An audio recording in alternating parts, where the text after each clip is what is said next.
Thanks for tuning into No Wine in No Time. I'm your host Dave, and today we're going to explore the Alto Piemonte wine growing region called Gattinara. Now this video is kind of a dovetail on a video we did a few weeks ago where we profiled the wine growing region of Gemi. Gemi and Gattinara are kind of like brother and sister in the Navarro hills of Alto Piemonte. There's actually a river system called the Sesia where Gemi is on the east bank and Gattinara is on the right bank. But Gattinara has been in the world spotlight for centuries because of their incredible cultivation and high level of quality with a grape called Nebbiolo. So Gemi, Gattinara, and then the two big B's, Barolo and Barbaresco, are really kind of leaders in Piemonte in the cultivation of Nebbiolo. But it has been said that Gattinara is the wise man's Barolo. Now notice I didn't say the poor man's Barolo, I said the wise man's Barolo. And there's some reasons why. Let's just profile those two regions for a minute and kind of put things side by side so you can see the level of quality. First off, when we look at Gattinara and Barolo, they have very distinctively different soil types. So when we look at Barolo, we have kind of an ancient seabed there where the soil types are divided up into two different classifications. One's called Tortonian and one's called Helvetian. And these add a lot of minerality to the soil. Because they're ancient seabeds, you actually have a lot of fossils and limestone type products in that area, which add to the complexity of the wine. When we go north into Alto Piemonte, up into Gattinara, the soil type is distinctively different. Here the soil is a bit more volcanic. We have granite-rich soils up in this area, and that adds a bit more of a spiciness to the wine. So why is it the wise man's Barolo?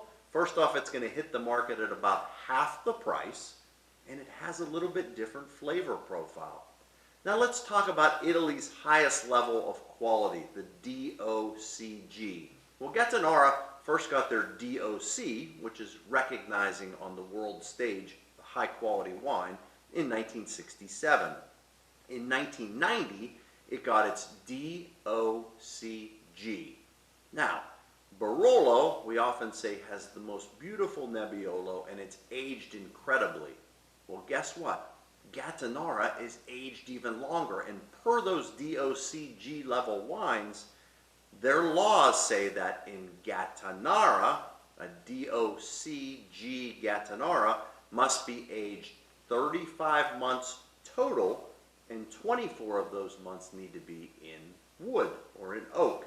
In Barolo, by comparison, that's just 18 months. When we look at a Gattinara Riserva, we now have 47 months of total aging, of which 36 needs to be in wood. In Barolo, that drops to 24. So we have wines of incredible quality, grown in beautiful granite-rich soils, and they're oaked and aged so that they mellow absolutely beautifully. So, the wise man's Barolo? Let's take a look at one and see what we think. So this wine I have today is from Anzivino.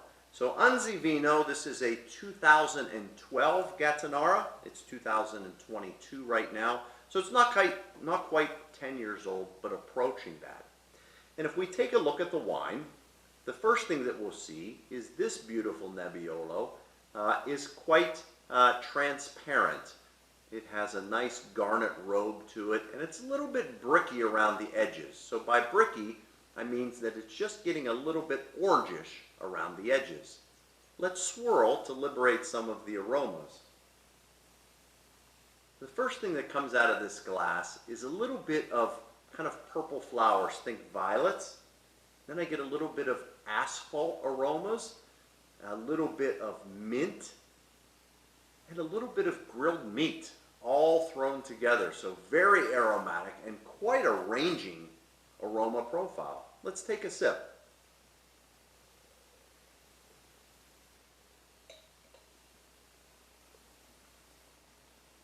Very nice.